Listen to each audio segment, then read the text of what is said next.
Me fjalë me humje çdo gjë. Është 80 vjeç dhe çdo ditë kushtohet punës për kultivimin e grurit dhe misrit. Halil Alia është fermer në zonën e Dajçit, i cili si shkak i mungesës së fuqisë punëtore detyrohet të punojë vetë 15 dynim tokë. Vështirësitë janë të shumta, tregon ai, pasi prej 32 vitesh nuk ka asnjë kusht për vaditjen e tokës, vetëm shiun gjatë dimrit dhe pranverës. Këta është nevojë që e jep prodhimin se po shumë shtajt më fare është. I takon kur vije puna, mund të morësh 4 kintal i gjys, 4 kintal, 5 kintal rrallë si merr. Jep shumë pak. Si mas stinc, si mas dezh. Po s'ka ujë, s'ka kanalizimet. Ja, është magesa më e madhe. Asnjë gjë nuk ka bërë. Qyse është ardhur demokracia mbrapa, kanalet u prishin, çdo gjë është dëmtuar. Edhe pse vendas prodhimin e shet lirë pasi konkurrohet nga gruri serb. 230 lekë, 240 lekë shesim ne, me fjalë. S'u mirët për tokët.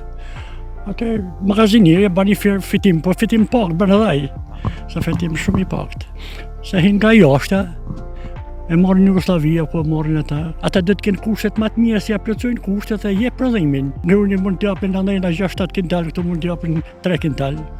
Mi fjalë se nuk ka kushtet. Kontrolli i tregut dhe subvencionimi i fermerëve janë të vetme zgjidhje për problemet e tyre. Shteti herë ndër parë do të shikojë çmimet e mjeteve, të farnave, plenave. Mos anë, ajo në ima dhe ujt. Këto ka shteti. Fermeri tregon se çmimi i naftës është i papërballueshëm.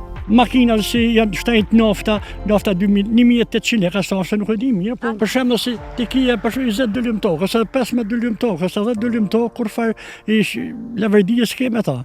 Pavarësisht sfidave të moshës, Halil Alia tregon se nuk do ta ndal punën në tokën e tij. Sa të shkojë kjo punë është si mashinetit. Por është do mëne shumë herë, njeriu ka ato magesat shëndetësore. Sfidat janë të shumta për fermerët në zonën e Dajçit. Mungesa e forcës punëtore ka bërë që të moshuarit që jetojnë në këtë njësi të punojnë vetë tokat bujqësore, pavarësisht moshës së thyer.